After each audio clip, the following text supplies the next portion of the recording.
España, incluso hay tecnologías, entonces, así como es.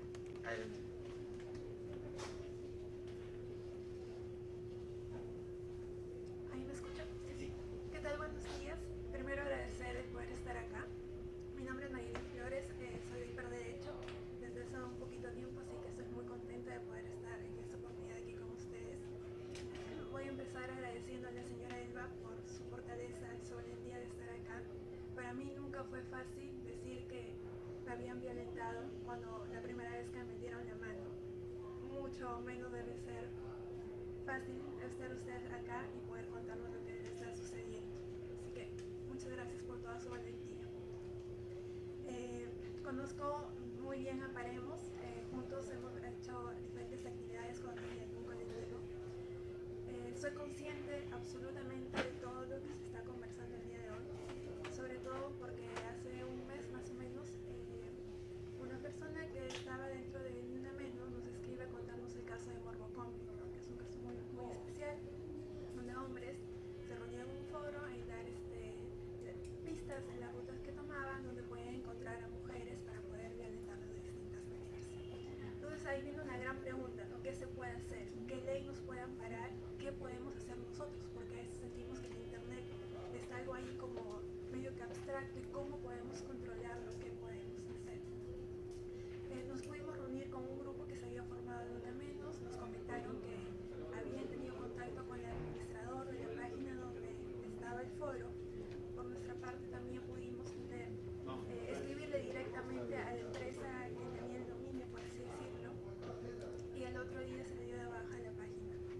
¿Se ha logrado algo? ¿No se ha logrado? ¿Es importante esto? En cierta medida puede ser sí, podemos dar un check en un camino muy largo, pero como bien decían anteriormente, todo lo que pasa en nuestra vida es así, desde que nos levantamos, de que cerramos los ojos, también nos va a pasar en Internet.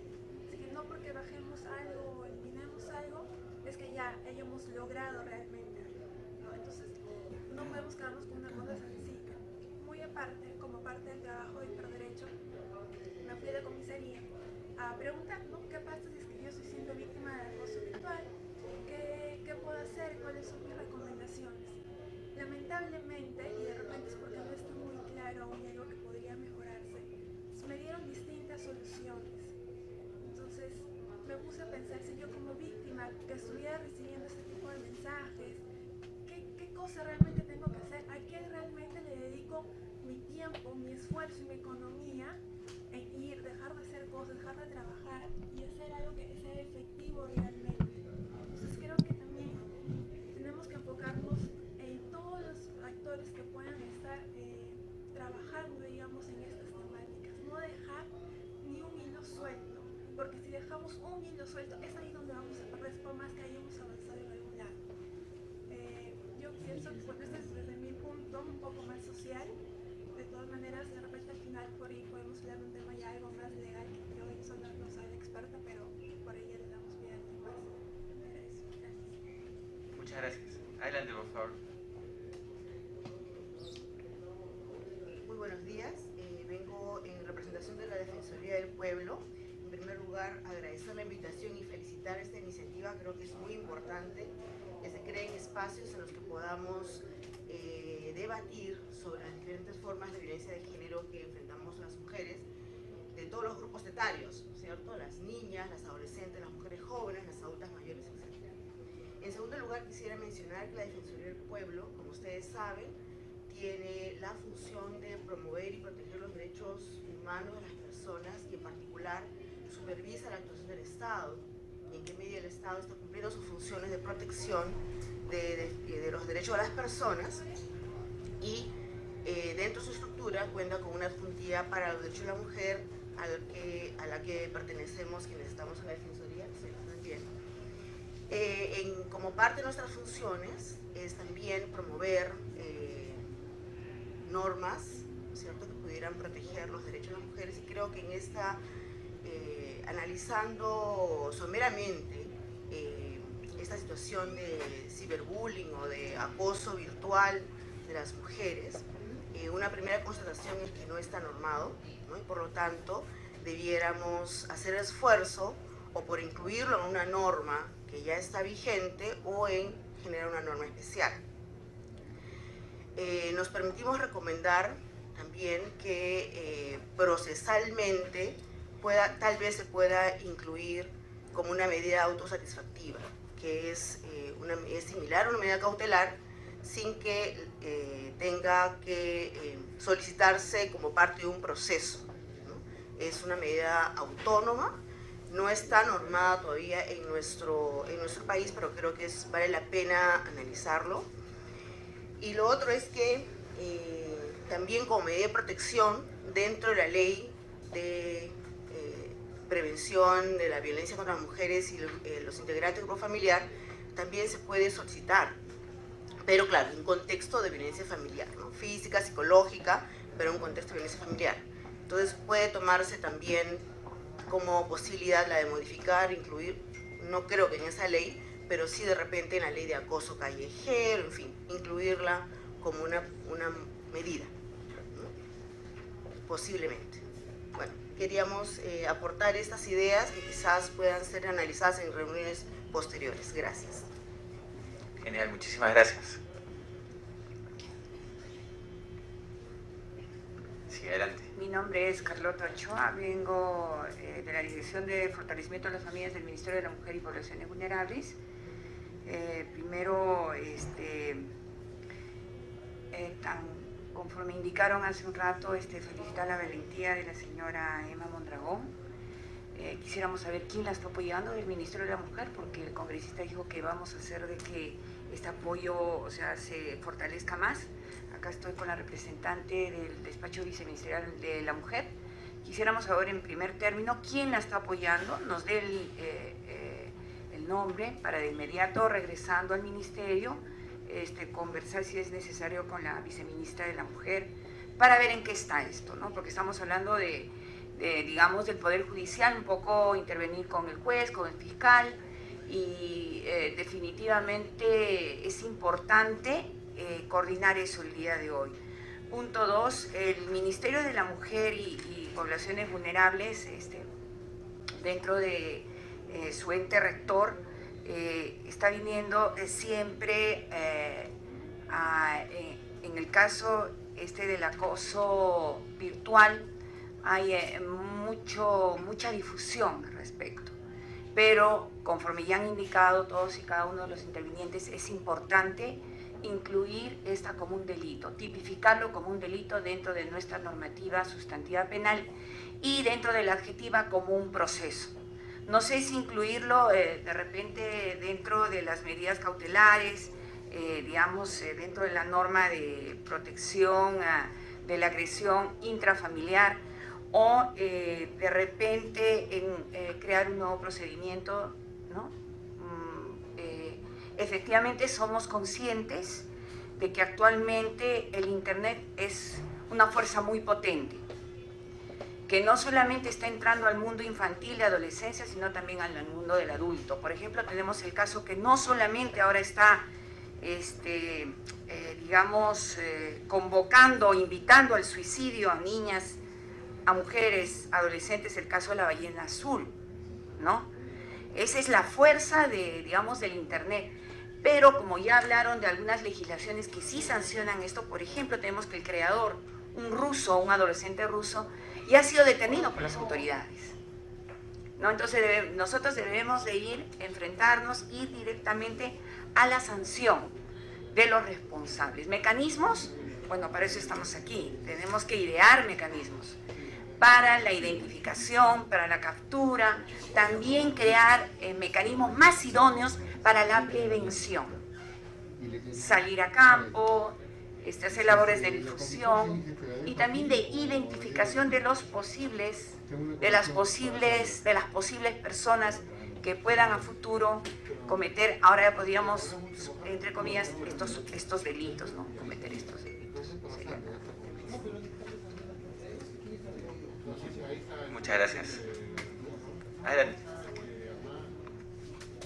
Buenos días, mi nombre es María Teresa Gutiérrez Pajares, también del Ministerio de la Mujer y Poblaciones Vulnerables. Realmente el caso de la señora Mondragón me ha llamado sumamente la atención, en este caso, sobre todo, especialmente por el tiempo que tiene desde el momento en que la separaron a ella de su hija, y realmente es de extrañar que la justicia no haya subsanado esta situación a favor de la madre y que haya permitido de que hasta la fecha, teniendo a su hijita ya 6 años, ella todavía no haya,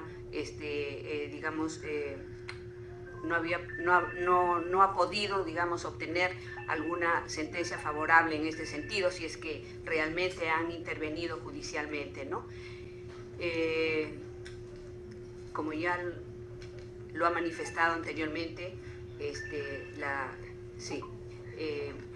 nosotros estamos dispuestos, digamos, a subsanar esta situación, y que sería pues ideal de que realmente en algún momento la señora Mondragón nos dé los detalles precisos acerca de esta situación, de la cual realmente nos llama bastante la atención, y que ofrecer incondicionalmente los servicios del Centro de Emergencia Mujer del Ministerio de la Mujer. Sí. Muchísimas gracias.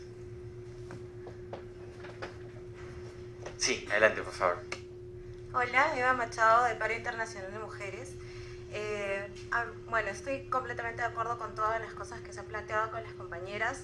Sé que muchas de mis compañeras que están sentadas aquí, ellas mismas han sido violentadas por participar en medios hablando del acoso, y que luego extraños les escriben y les dicen, o sea, cosas terribles, y las coaccionan o les dicen, borra esto, y tú, ¿por qué opinas? Entonces, ellas van a hablar sobre el acoso que mujeres de a pie sufren y finalmente son acosadas, doblemente acosadas. Esto pasa a cada rato. También nosotras hemos tratado de comunicarnos con representantes de Facebook, porque la clásica en los espacios de Ni Una Menos, de las respondonas, en estos grupos de conversación, es de que se dicen, ¿han visto esta publicación? Publicaciones de Macho Peruano que se respeta, Chibolo Lisurataz, Tilo Sin Roche, estas páginas que son, digamos, graciosas, entre comillas, y que dicen, comparten contenidos misógenos, violentos, desagradables. Y bueno, entonces puede ser que 100, 200 mujeres le hagan reportar a la publicación y nunca se la bajan porque según las políticas de Facebook, a pesar de que están generando un mensaje de odio, de violencia de género, no infringen las leyes de comunidad. Y eso es algo preocupante porque, bueno, finalmente Facebook es un negocio, entonces a ellos una base de datos de una fanpage que tiene 100.000, 200.000, 300.000 followers es importante porque los ayuda a hacer su segmentación de publicidad y etc, etc. Pero en cambio a nosotras nos violenta. Entonces, ¿cómo nosotras las mujeres podemos generar un tipo de apoyo, de saber por qué Facebook a estas páginas tan pintadas como graciosas les dan esa permisividad, ¿no? de que compartan ese tipo de contenidos? También, bueno, otra cosa que es muy común es que sea, por ejemplo, que alguien esté en contra de nosotras que nos denominan feminazis, y ¡pam!, simplemente, esta es la cuenta de tal, vayan y buleenla, ¿no? Entonces, y ponen tu teléfono y esto, y sé de compañeras que son víctimas constantemente de grupos cerrados en donde se comparten sus fotos, sus datos personales, dónde las puedes encontrar, y eso finalmente, o sea, a estas mujeres que están dedicadas a luchar contra la violencia de mujeres de a pie, las terminan agrediendo. Entonces sí, bueno, obviamente es una mesa de trabajo que trata la temática de cómo protegernos, pero sí necesitamos mecanismos de manera urgente porque, o sea, siempre se nos tilda de exageradas y finalmente pasa el tiempo y siguen saliendo estos casos. Gracias al Ministerio de la Mujer vemos de que la ayuda a mujeres violentadas es inmediata, nos responden, se comunican con nosotros para respondernos, para decirnos sí, tomamos conocimiento de este caso, estamos ayudando. Nosotras fuimos las que vimos el lamentable hecho de la violación del violador de Santa Anita, y decidimos realizar una búsqueda personal porque cuando preguntamos a las autoridades qué se iba a hacer, no nos respondían. Entonces al día siguiente decidimos nosotras iniciar, digamos, una búsqueda de ese sujeto, ¿no? Queremos que este tipo de cosas no sean avaladas, queremos que la gente reaccione, que lamentablemente no podemos convencer a todo el mundo porque sabemos que hay chicas que sí, ay, pero es una broma, y lo avalan, ¿no? Pero, ¿qué pasa con ese tipo de mensajes? Se siguen normalizando y es como que pasa el tiempo y siempre va a ser normalizado como una broma, y las exageradas y las, ay, no, las amargadas, no somos nosotras. O sea, nosotras somos mujeres comunes y corrientes, somos algunas madres, otras no, profesionales o lo que sea, y eso no quiere decir que nuestra vida siempre esté a la defensiva o viendo de qué manera estamos, o sea, de mal humor o con ganas de ver todo mal. No, nada que ver, sino que al contrario, estamos viviendo nuestra vida tranquilas y de pronto nos encontramos con este tipo de acciones, mensajes que nos indignan, ¿no? O sea, el caso de esta chica que estaba yéndose a trabajar en el tren y un asqueroso se masturbó y le eyaculó encima. El chico ahora el hombre está libre, o sea, y ella misma pregunta, ¿qué va a pasar con un hombre, o sea, si él se encuentra con una chica menor de 11, 14 años, petrificada? Yo tenía 8 años cuando fui al mercado con mi mamá y un viejo me metió la mano. O sea, ¿qué iba a hacer? No sabía ni decirle a mi mamá, me quedé congelada. Entonces, esto de verdad es muy común y necesitamos, obviamente, que se le tome más importancia, ¿no? Que no se diga de que somos radicales y lo que sea. O sea, acá nadie viene con las ganas e intenciones de pelear y de que se siga fomentando de que el feminismo es la superioridad de la mujer sobre el hombre, o que nosotros odiamos a los hombres. No, lo que queremos es vivir mejor. O sea, vivir sin violencia, ¿no? Gracias. Muchas gracias. Sí, siempre que hablamos de estos temas recibimos un poco las mismas respuestas, ¿no? Podríamos ya tener un catálogo y se repiten unas tras otras, que es lo mismo cuando yo hablo de los temas LGBT, ¿no? Desde exagerado, eso no es un problema. Hay temas más importantes, ¿no? Es otra cosa que te dicen. Claro. Creo que cada uno de estos argumentos ya monotemáticos también, o todo lo ves desde ese enfoque. Y claro, una de las cosas que creo que hace el feminismo nos enseña a mirar la realidad desde la posición del vulnerable.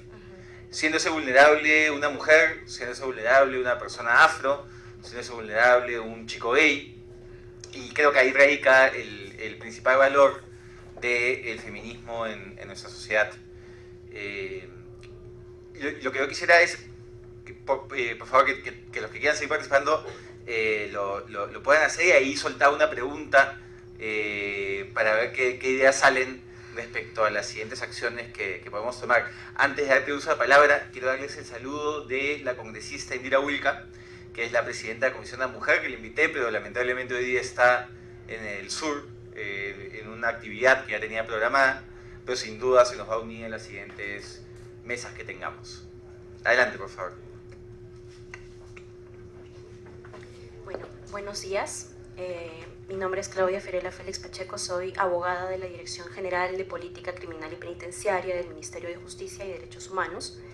En principio quiero agradecer la invitación. Lamentablemente me llegó hace una hora antes de que yo pueda venir a mí directamente, que puedan estar relacionados con este tema. Los voy a tratar de evocar de manera memorística.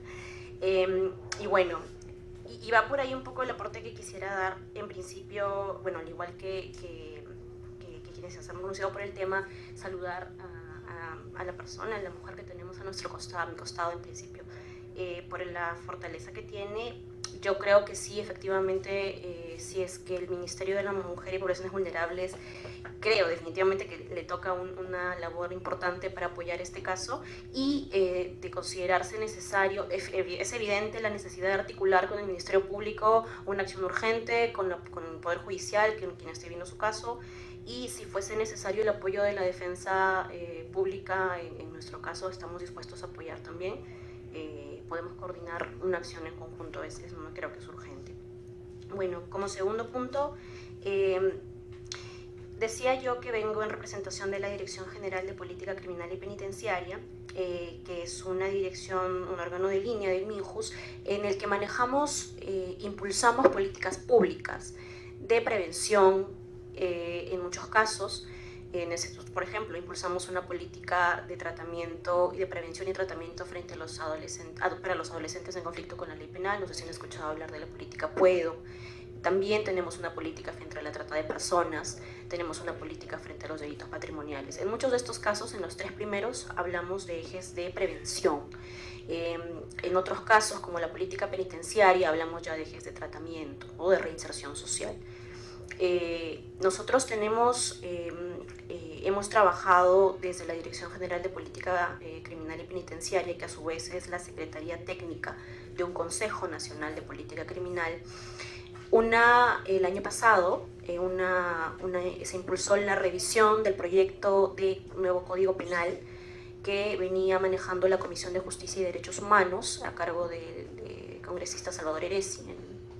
Y bueno, el trabajo terminó en el marco de estas mesas de trabajo que se desarrollaron para revisar el Código Penal. Se tocó obviamente este punto en el artículo correspondiente, que ahora no recuerdo evidentemente porque lamentablemente son muchos artículos, y recuerdo muy bien que se incluyó una precisión, una modificación, incluso un agravante en el sentido de que cuando el acoso se produce a través de medios virtuales, medios informáticos, tecnologías de la información, etc. Entonces, me parece que sí, porque se ha conversado, se ha hablado, se ha opinado en ese sentido de ver mecanismos para la sanción de este tipo de fenómenos delictivos. En principio yo reconozco y asumo que es un fenómeno social que genera un conflicto que es pasible de ser sancionado. Eso no lo puedo discutir. Lo que sí podría discutir, en todo caso, más que discutir, sí me permitiría precisar que desde nuestra dirección, nosotros, además, sustentándolo con data y con base estadística, tenemos un observatorio de política criminal.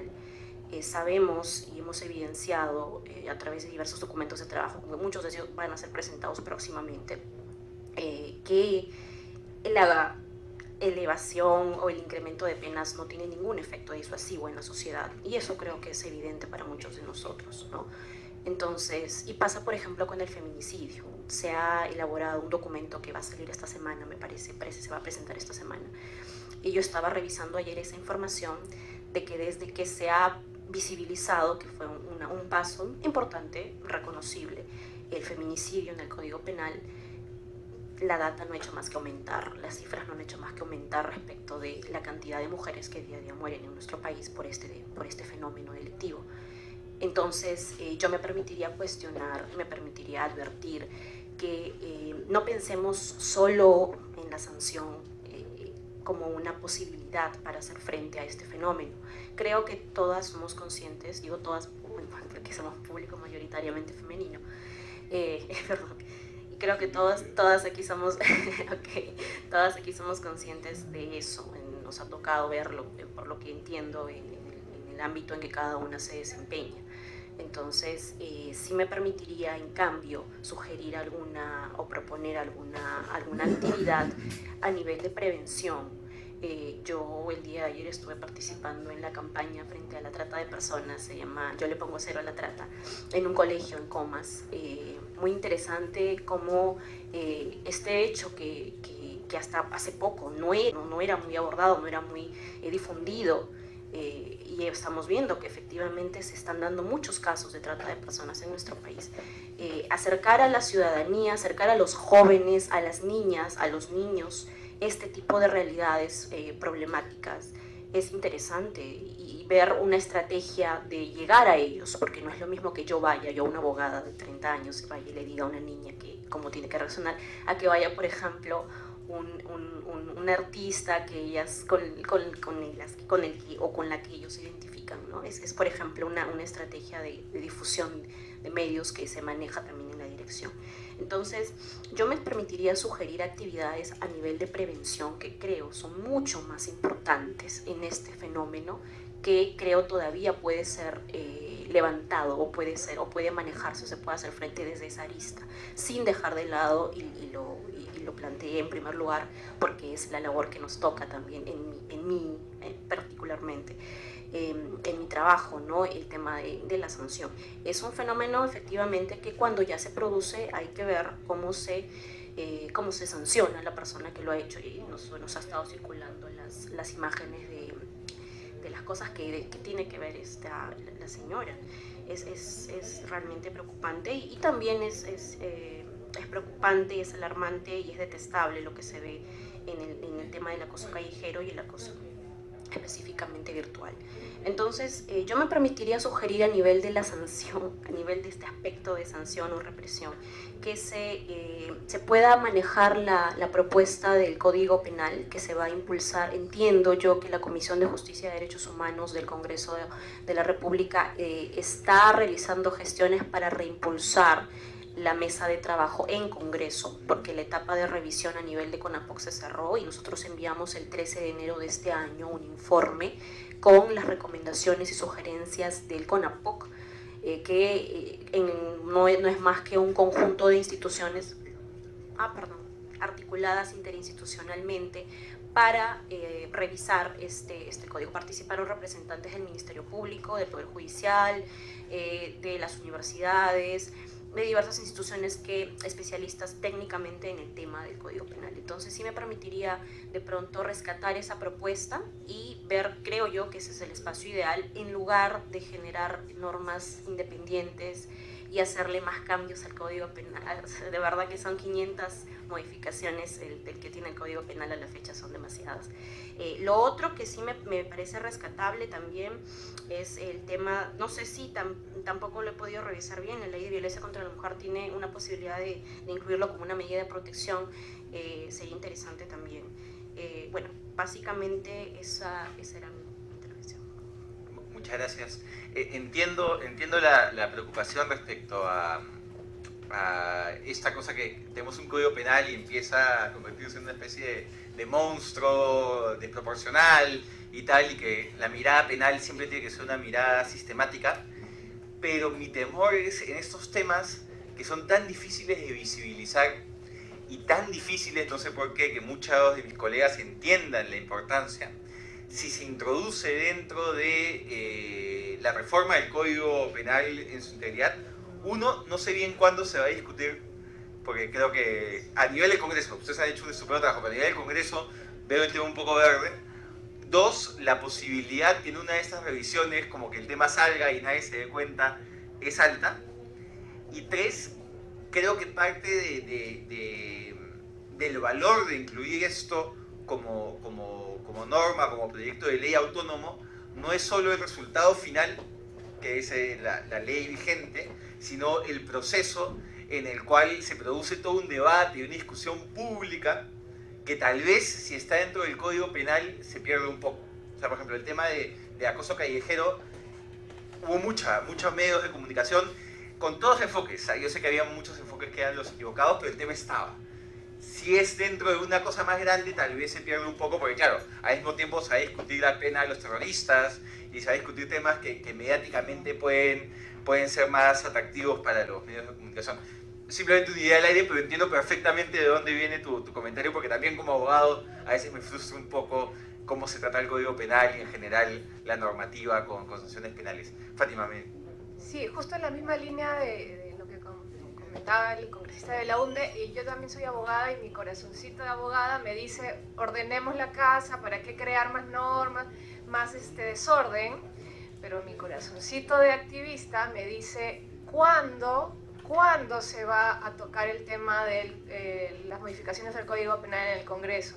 ¿Qué nos garantiza que no ocurra lo mismo que ocurrió con el Decreto Legislativo 1323?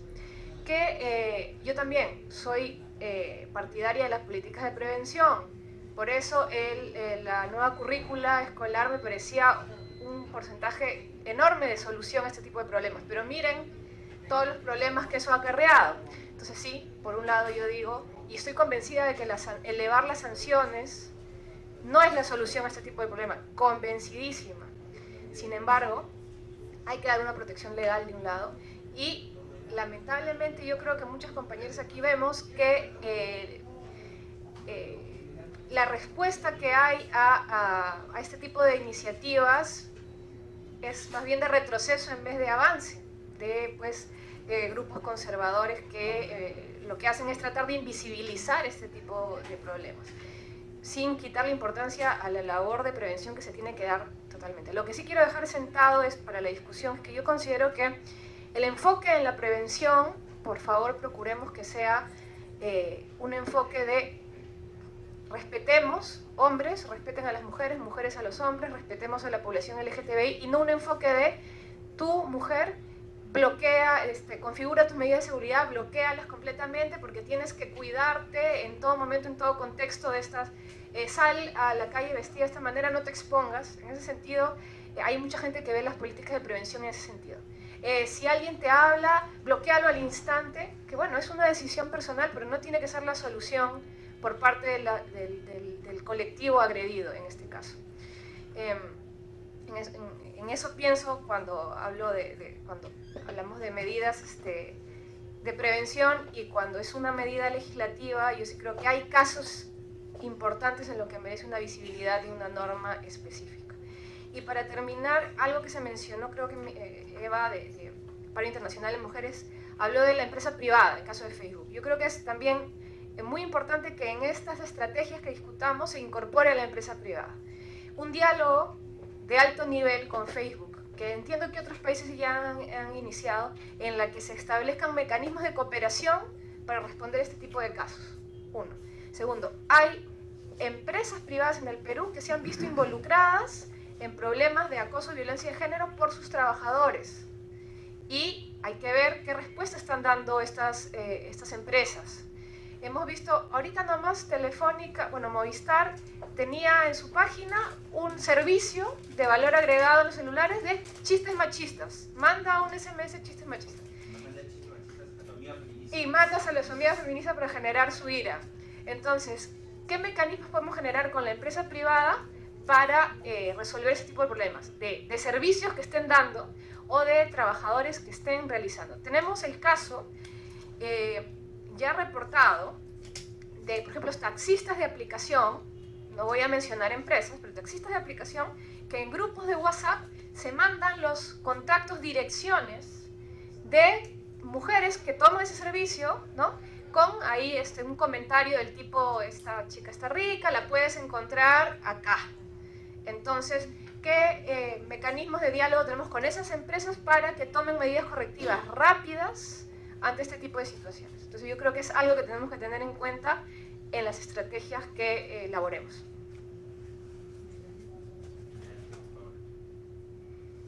Brevemente quería mencionar que en la Defensoría estamos de acuerdo con la necesidad de medidas preventivas, ¿no?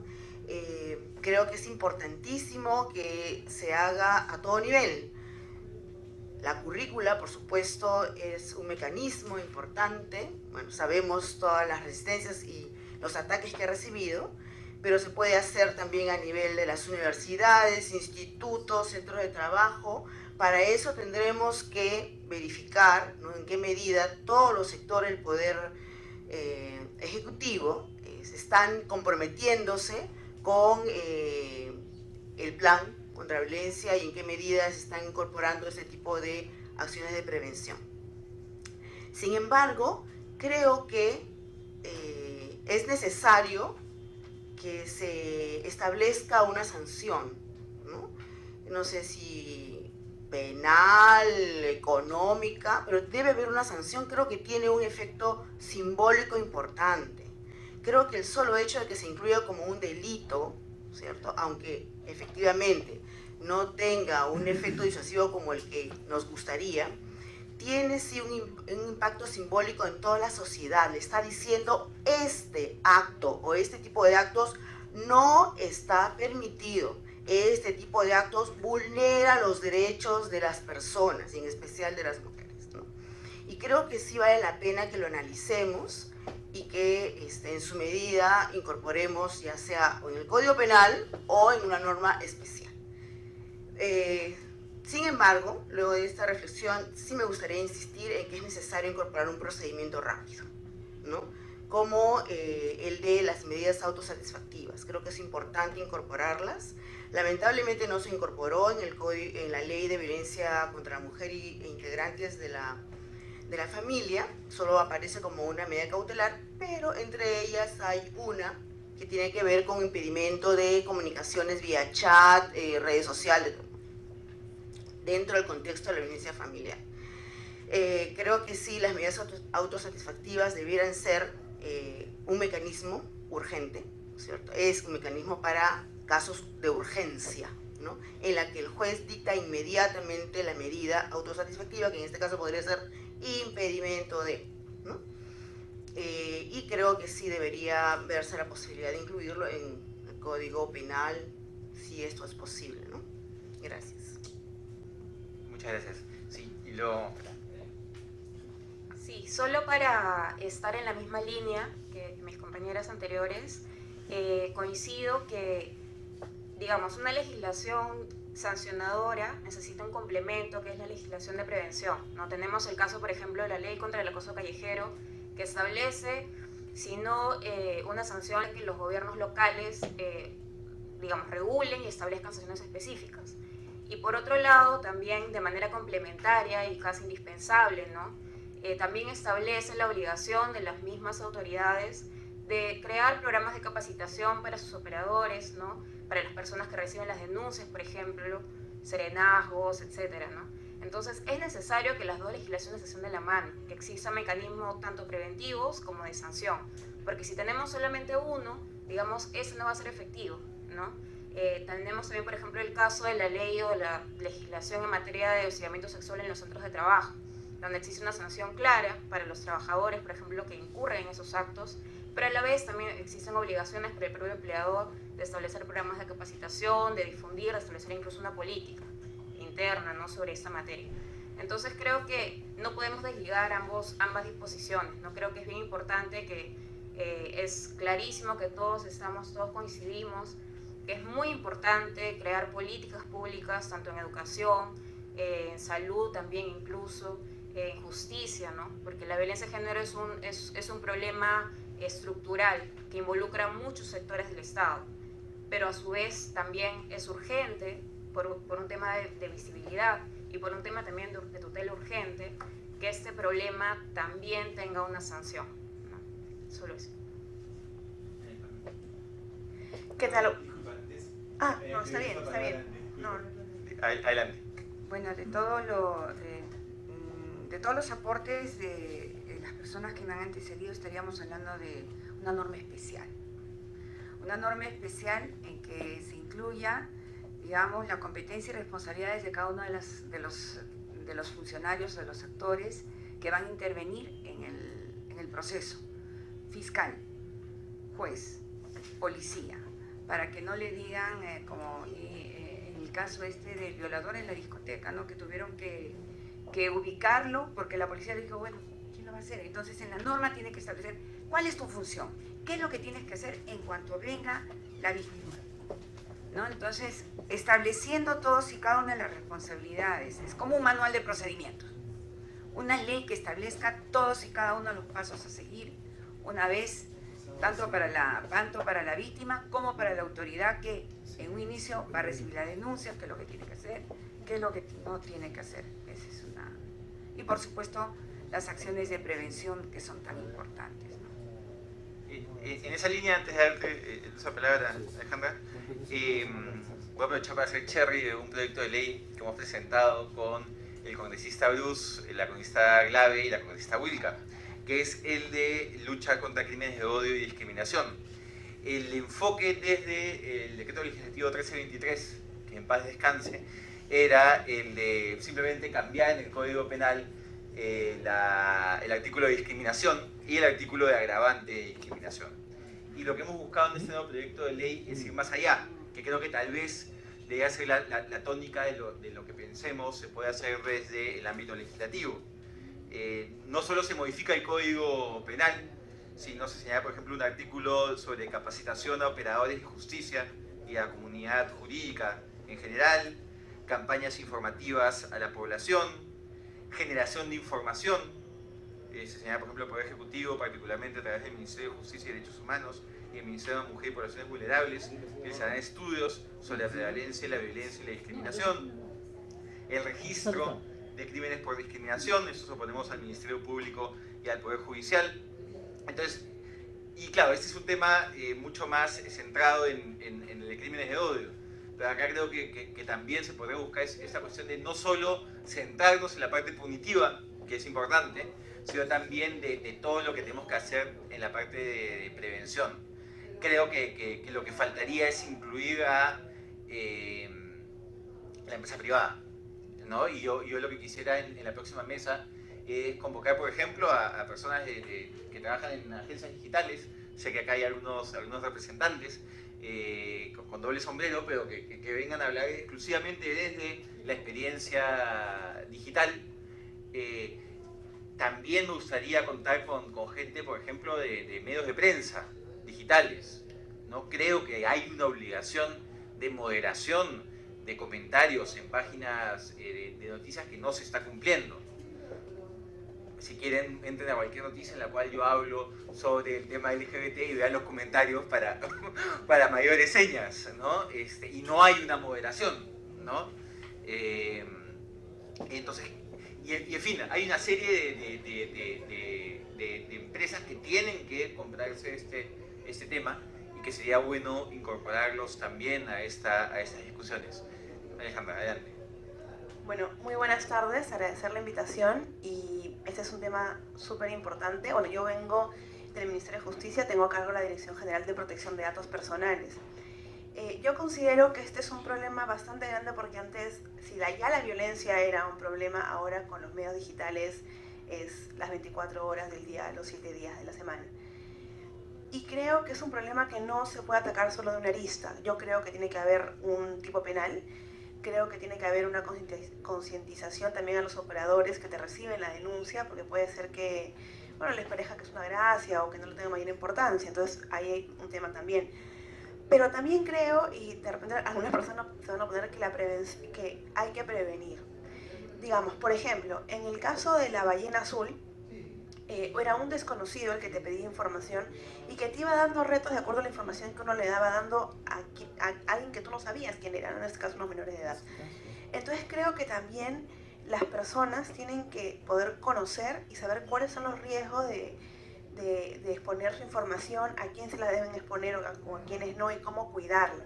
Eso no quita que tenga que haber un tipo penal y que las personas que lo hacen tienen que ser, digamos, sancionadas como corresponde. Desde la Dirección General de Protección de Datos Personales, que tiene la función de la Autoridad de Protección de Datos Personales, una de nuestras funciones es la orientación y la difusión en temas de protección de datos personales, tanto al ciudadano como a las instituciones. Nuestro trabajo, en primer lugar, ha estado centrado en explicar a las instituciones cuáles son sus obligaciones, pero ahora ya estamos empezando a trabajar con el ciudadano. El Ministerio de Justicia ya en sus redes sociales está poniendo algunos mensajes al respecto. Lo que nosotros sí podríamos colaborar en ese tema es participar en actividades de difusión hacia las personas que les indique cómo cuidar su información, ¿no? De tal manera que no se vea en riesgo y poder reducir el problema. Yo no digo que el hecho que uno exponga su información da pie a que sean violentadas, no que nadie debe ser violentado, pero la verdad es que el problema existe. Y creo que sí debemos de conocer cómo, por lo menos, tratar de cuidarnos nosotros y ver y saber realmente cómo manejar nuestra información y no que no esté en mayor riesgo, ¿no? Buenos días, gracias por la invitación. También vengo representando al Ministerio de Justicia y Derechos Humanos de la Dirección General de Derechos Humanos. Justamente he escuchado los comentarios de todas ustedes y en efecto el tema de prevención es muy importante. Creo que es una muy buena manera de evaluar el problema, ver qué se puede hacer y ir tomando las medidas adecuadas para que este problema sea menor. Sin embargo, existe la preocupación de qué se hace con el problema que existe actualmente. Entonces, no podemos darle la espalda al problema. El problema es gigante, lo vemos todos los días. Creo que de alguna u otra manera todas las mujeres nos hemos sentido violentadas en algún momento de nuestras vidas. Y en efecto, la violencia o el acoso virtual se desarrolla en un escenario que no es sencillo, porque encima el agresor se esconde bajo el anonimato que te proporcionan las redes sociales, generando una relación de poder muy perverso hacia la mujer. Sin embargo, frente a este problema es necesaria una visibilidad. No sé si el tipo penal a través de una sanción sea el más eficaz, porque en efecto los últimos estudios en temas penales se ha concluido que una sanción no de alguna manera tampoco persuade al agresor. Sin embargo, en el tema de educación, en el tema de las normas o de una posterior regulación, tenemos que tener en cuenta los 4 enfoques: el de derechos humanos, el de género, el de interseccionalidad y el de interculturalidad, que son tan importantes para revertir todo este fenómeno. Hay que ver la manera de establecer estrategias basadas en derechos humanos, trabajar con empresas. Justamente ahora que estamos trabajando el Plan Nacional de Derechos Humanos, una de las mesas es derechos humanos y empresa. Tratar de involucrar a la empresa para ver las responsabilidades que las empresas tienen en la sociedad frente a los derechos humanos. Más allá de la mesa de mujer en la cual estamos trabajando de la mano con el ente rector, que es el Ministerio de la Mujer y Poblaciones Vulnerables, que además tienen un marco legal bastante preciso, tienen una ley especial de violencia, tienen un plan nacional contra la violencia de la mujer, entonces, o violencia de género, perdón. Entonces, en ese aspecto, sí, necesitamos trabajar en conjunto, necesitamos ver cuáles son los sectores que se encuentran involucrados frente a esta problemática y ver la manera, no solamente en el tema de prevención, sino el actuar ahora. Como decía María Alejandra, es muy importante también cuidar el tema de los datos que exponemos en las redes sociales. Las redes sociales se han convertido en un medio bastante peligroso, no solamente para las mujeres, para la infancia y para cualquier persona en realidad. Entonces, por ese lado también habría que ver de qué manera se puede ir trabajando eso.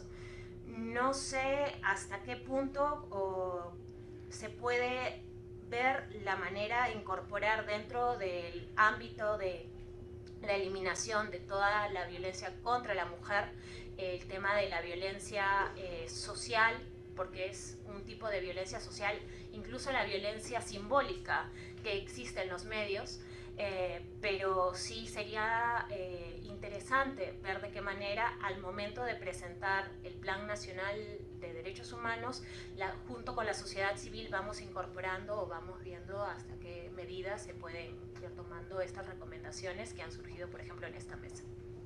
Gracias. Muchas gracias. Adelante. Buenas tardes, creo ya es. Soy Daniel Chávez de Ni Una Menos Perú.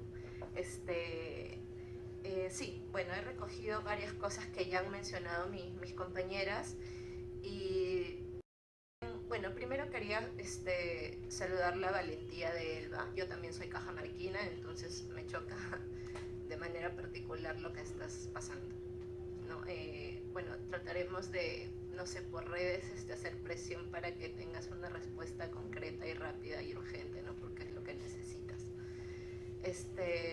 Bueno, yo quería hacer una pregunta, más o menos, ¿existe una división actualmente, que es la Divindad, que revisa delitos informáticos, que es de la Policía Nacional del Perú? Entonces, no sé cuál es la situación en torno a la violencia de género, porque tengo entendido de que en el tema de pedofilia ellos están funcionando bastante bien, ¿no? O sea, encontrando pedófilos y bueno, a cada rato veo noticias de que han encontrado a tal sujeto, ¿no?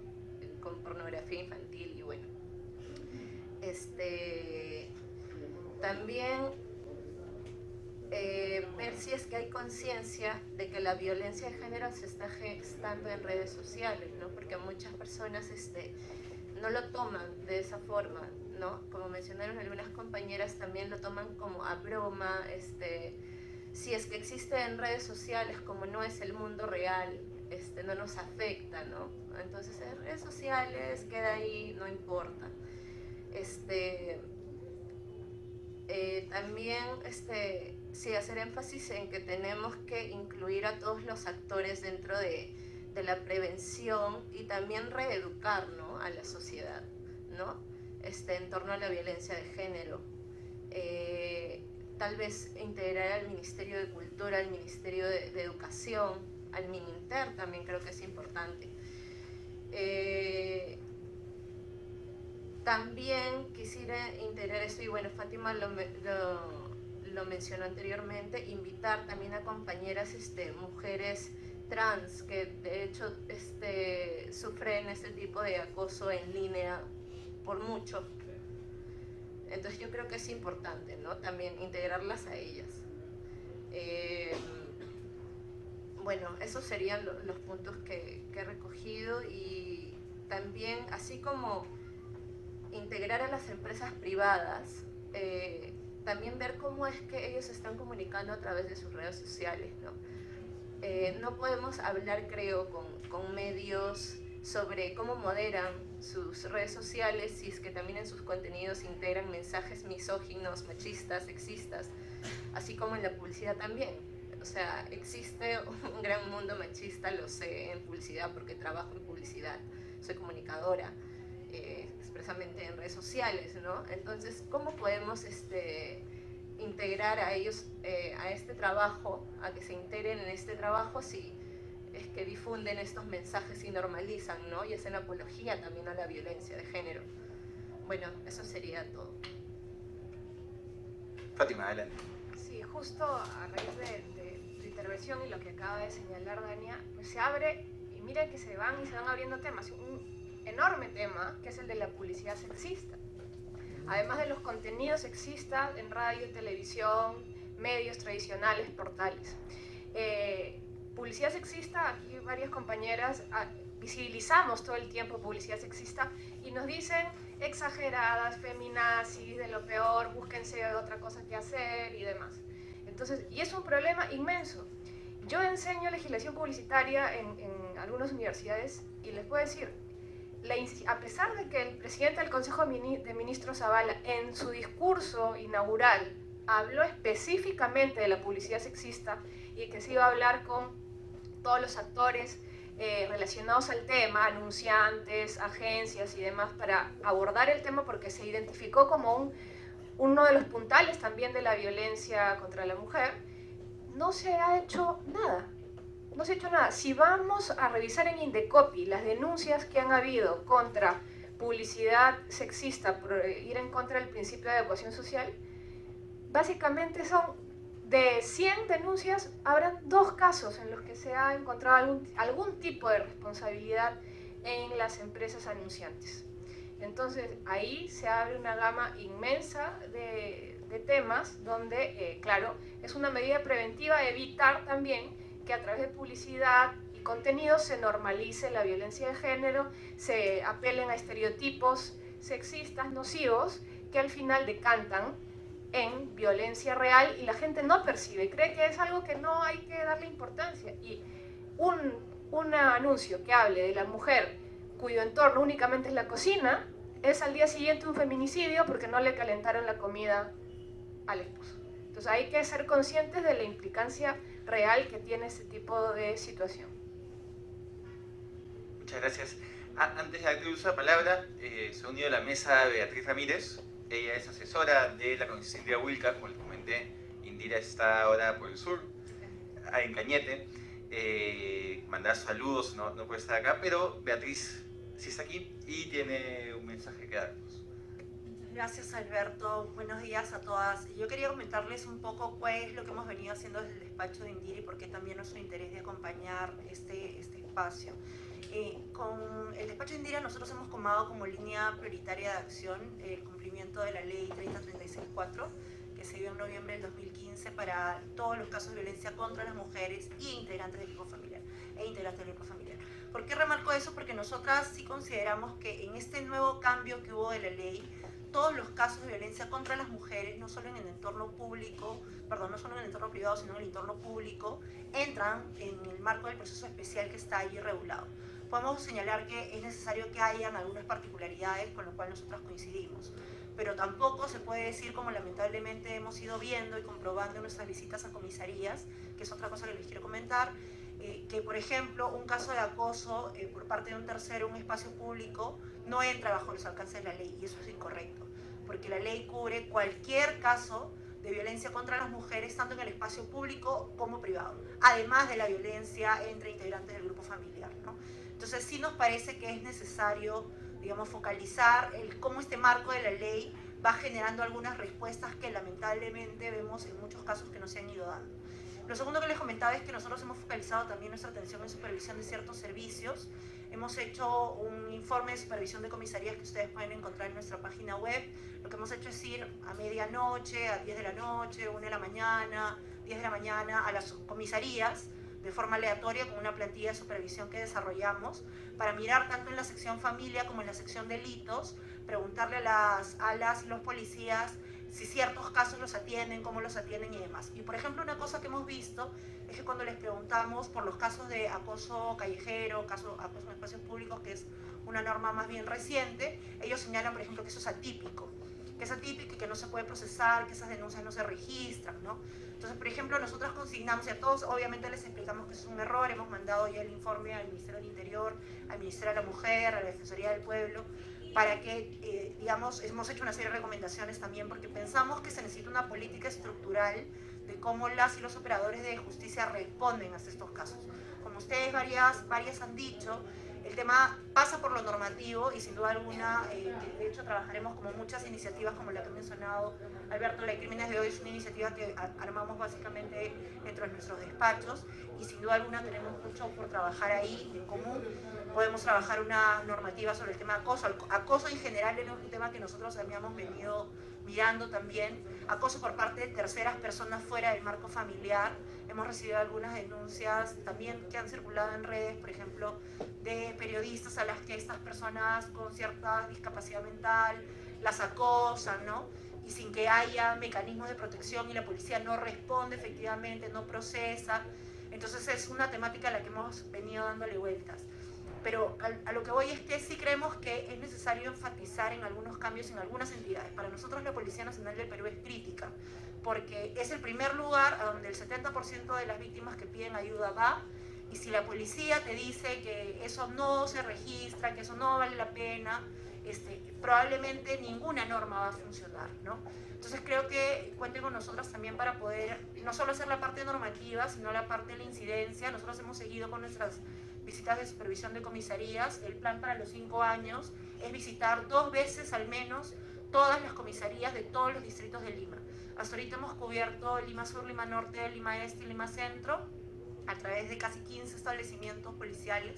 Lo hacemos en nuestra semana de representación a horas impropias, lo que son justamente a las horas que una necesita ir a la comisaría y se da cuenta que la gente no está, no te atiende. Y como ustedes saben, Indira es una congresista joven, así que yo voy con ella a las supervisiones y varios policías nos han recibido poniéndonos la cacha del arma afuera, pero entonces, señorita, su DNI. Uno inclusive nos pidió la credencial de congresista para podernos atender. O sea, y claro, y uno se pregunta, si eso le hacen a una congresista, ¿qué no le hacen a una ciudadana, ¿no?, común y corriente que va y uno encuentra lamentablemente bien bajos niveles de empatía? Les invito a revisar el informe de supervisión y un poco a ir uniendo juntos. Está en nuestra página web, que es indirawilca.pe, informe de supervisión de comisarías. Es una sistematización que hicimos y ahí trazamos como una línea de conclusiones y una línea de recomendaciones.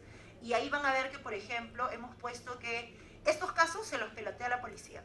Solo, y para terminar les comento, nosotros hemos ido a preguntarle a la policía, por ejemplo, ¿qué pasa cuando llega una persona, por ejemplo, como nosotras, entre 20 y 30 años, a denunciar una violencia sexual de cualquier tipo, no solo una violación, un acto contra el pudor por parte de un tercero? Vas a la sección de familia y los de familia te dicen que eso ellos no lo ven, que ellos solo ven faltas. Entonces te mandan a la sección de delitos. Vamos a la sección de delitos, con todo y congresista, dicen que ellos tampoco lo ven. que eso es falta. Entonces, en una misma comisaría, para una cosa tan evidente como un acto contra el pudor, una violación, algo que tiene que ver contra la libertad sexual, no hay ni siquiera una política estructurada de cuál de las dos áreas se debe atender. Entonces, eso es terrible porque si encima tú vas en shock, no en una supervisión como nosotras, y vas a faltas y faltas te dice que no, vas a delitos te dice que no, y así se pelotean y tienes que llamar al comisario para que dirima el conflicto entre si te ve faltas o delitos. Entonces eso muestra lo mal que estamos. Y por cosas como esas, nosotros hemos hecho 15 recomendaciones de política pública al Ministerio del Interior sobre cómo reestructurar la respuesta policial para casos de violencia contra las mujeres. Más allá del círculo de protección de violencia familiar, que era el marco anterior de la ley, sino todas las expresiones de violencia contra las mujeres. Las que ocurren en el ámbito público, el privado, como el escaso en los espacios públicos, y peor aún el acoso virtual, ¿no? Los que nosotros hemos visto en 2 casos que hemos acompañado es que hemos tenido que mandar un oficio para que la policía incorpore siquiera la transcripción del WhatsApp o la transcripción del Messenger en el marco de relaciones de violencia que había por parte de exparejas. Porque eso es algo que, a pesar de que está en el manual de la policía, aprobado para el marco de la ley, las y los policías no hacen. Entonces, por ejemplo, y no lo consideran un medio probatorio idóneo. Les hemos preguntado si ellos consideran que desgrabar los mensajes de WhatsApp, y su argumento es que ellos no tienen certeza de que la cuenta sea del agresor.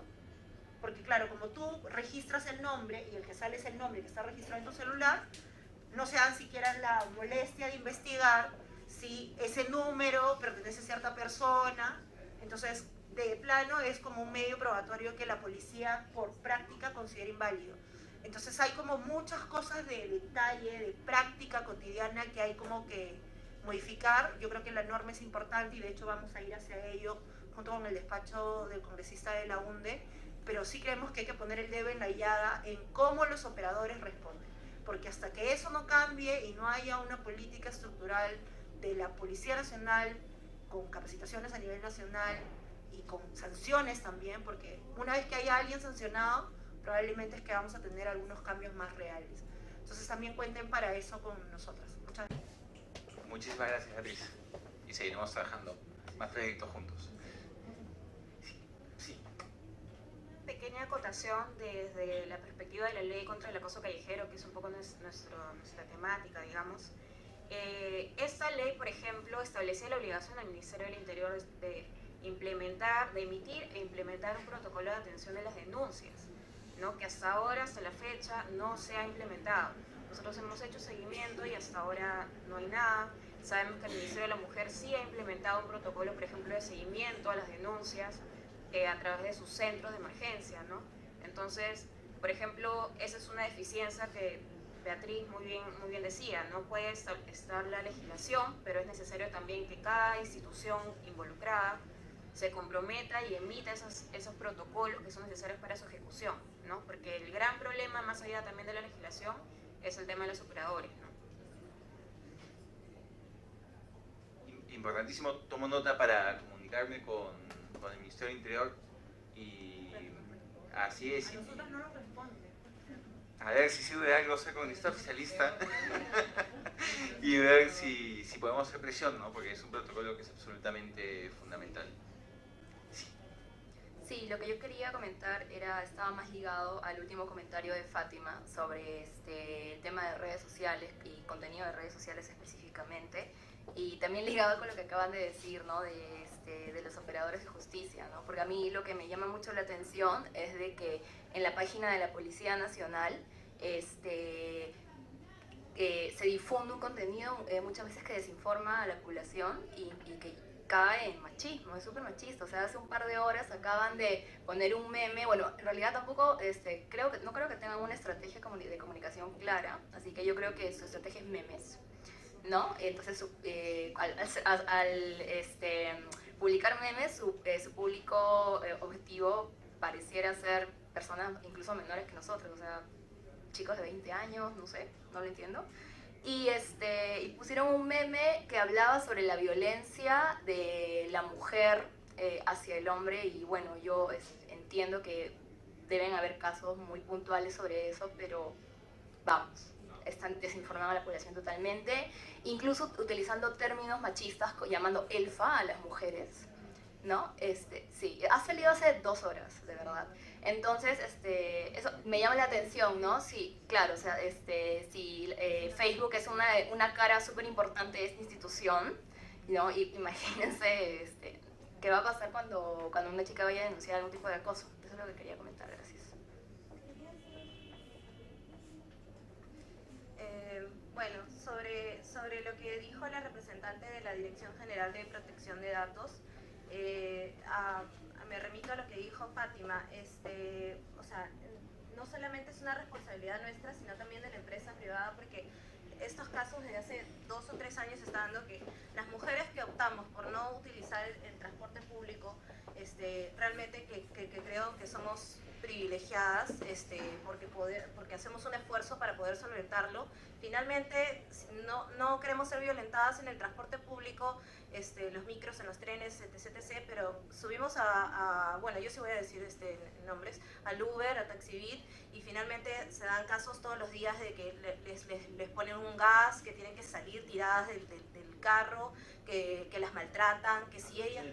Ajá, una chica de 19 años la dejaron a las 10 de la noche en su casa y a las 10:30 le escribe el conductor de Uber a decirle hola amiguita y que no sé qué. O sea, también cuáles son los mecanismos de evaluación psicológica que siguen estos conductores, porque supuestamente si yo no quiero tomar un taxi en la calle para que no me violen, para que no me manoseen, para que no me roben, para que no me secuestren, termino tomando el supuestamente que me cuesta más caro y aún así me terminan violentando. Entonces yo ya no sé ni qué usar, ¿no? Y ya uno ya no sabe o sea, cuánto más va a gastar para que no te hagan daño si finalmente de alguna manera te terminan violentando. Y estos casos son todos los días, todos los días.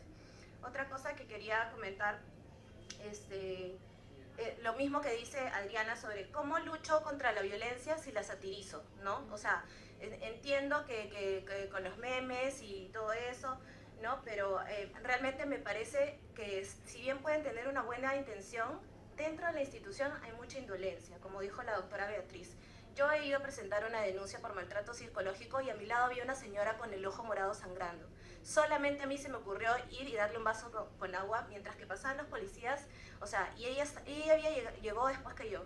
O sea, yo vi que llegó y nadie le habló, le ofreció, le preguntó, le ayudó, nada. Entonces, está bien, la gente dice, no, pero el trabajo, tío PNP, bendíceme, como si fuera... ¿De qué me vas a bendecir si realmente la institución por dentro, que supuestamente lucha por la justicia, el honor y el uniforme y etc, lo único que hacen es, o sea, ves esa indolencia, ¿no? Te faltan el respeto a ti, vas con la congresista, a la mujer de a pie, ¿qué le pasa? O sea... Entonces, son cosas, son súper importantes. Lamentablemente siento que, no sé, que no lo entienden de esa manera, ¿no? Que entendemos que quieren llegar a la gente, pero llegar a la gente también es un compromiso de educación. Como mencionó Dania de Ni Una Menos, es un trabajo conjunto con el ministerio. Su comunicación no puede estar basada en que si yo llego a más gente y, o sea, a mí no me interesa... llegar a la gente, o sea, agarrando la jerga, ¿no? O sea, creo que entonces como una institución del Estado va a educar y va a educar utilizando jergas o utilizando el lenguaje peyorativo y cayendo precisamente en la misoginia y el machismo. Entonces, creo que es importante que lo sepan las instituciones, ¿no? Que necesitamos un respaldo, es tanto el trabajo que se tiene que hacer, las entidades públicas, ¿no? Las empresas privadas, pero tenemos que empezar a hacerlo, porque si no, ¿cuándo va a cambiar esto, no? Gracias.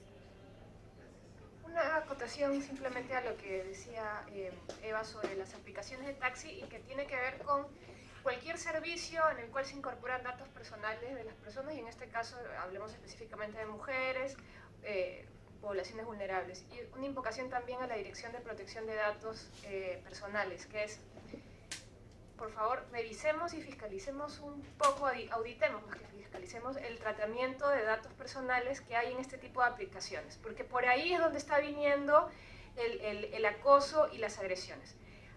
Tengo muchos casos de chicas que no han querido denunciar un maltrato de un taxista, porque como ese señor ya tiene su número y su dirección, posiblemente, entonces temen a una represalia.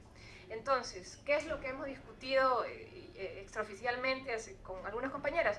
¿Por qué estas aplicaciones no primero, que la comunicación con la usuaria sea únicamente a través de la aplicación y una vez iniciada la ruta se eliminen los datos personales para que estas personas no puedan tomar contacto nuevamente con la persona que pueda haber sido agredida en un servicio o hagan estos pases pues, de datos para acoso, ¿no? Entonces es un tema que recién lo estamos percibiendo y hay cosas que trabajar ahí. Haciendo un ejemplo de lo que menciona Fátima, hace poco denunciaron un caso en la página de Ni Una Menos y también de Respondonas del caso de una chica que tomó, no me acuerdo ahorita cuál de estas empresas de taxi era, pero denunció al taxista porque después de hacerle la carrera y después de que tuvieron una discusión porque el taxista no quería dejarla en el punto que ella había elegido de llegada, le escribió cosas como que racistas, agrediéndola de acuerdo a su apariencia física, no gorda de M, cosas así. Y bueno, ella lo denunció a través de las redes sociales, buscó su identidad y bueno, como denunció y puso un pantallazo del perfil de este sujeto y salía al costado de su niña. Bueno, la chica, con toda la impotencia y la ira que tenía del momento, se olvidó de borrar quizás la foto de la niña y ahora la denuncia es ella, ¿no? Por mostrar la fotografía de la niña, ¿no? Y entonces, no sé en qué está ese caso, pero ahí lo teníamos. Bueno, ese es uno de los tantos casos que publican en el grupo. De repente podríamos también articular con todos los que están aquí presentes. Actualmente no estamos recibiendo solicitudes dentro del grupo secreto, ya que han habido muchos infiltrados y ataques también a quienes cuentan sus testimonios. Entonces nos vimos en la obligación de cerrar este grupo. Y bueno, y de ahí van a poder ver todas las denuncias que se escriben todos los días, cada minuto, cada segundo, y es alucinante, ¿no? Cómo va creciendo y no se hace nada, ¿no?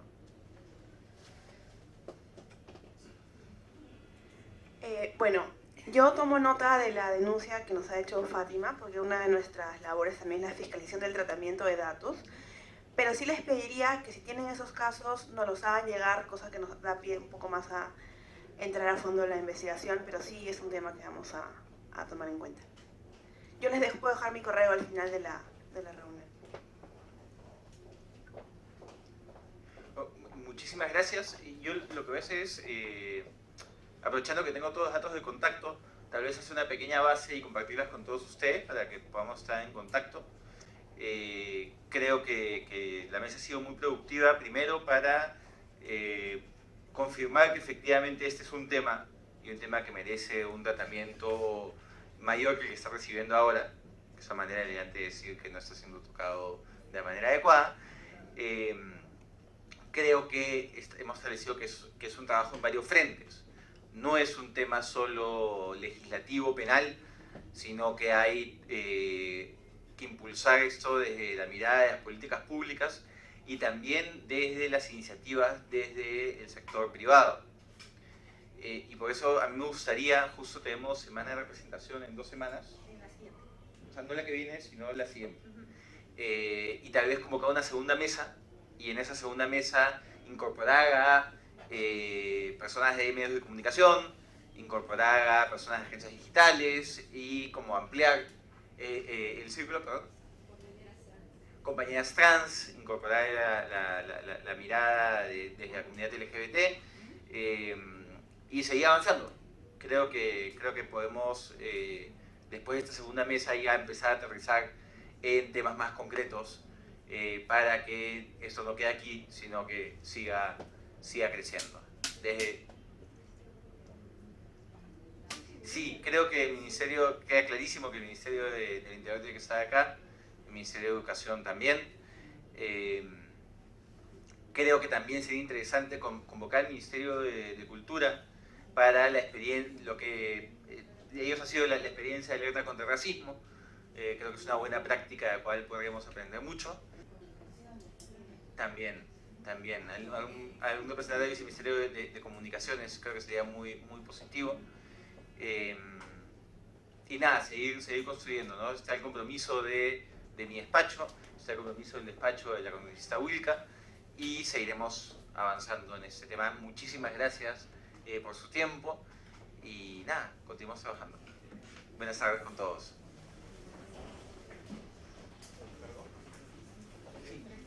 ¿Nos tomamos una foto?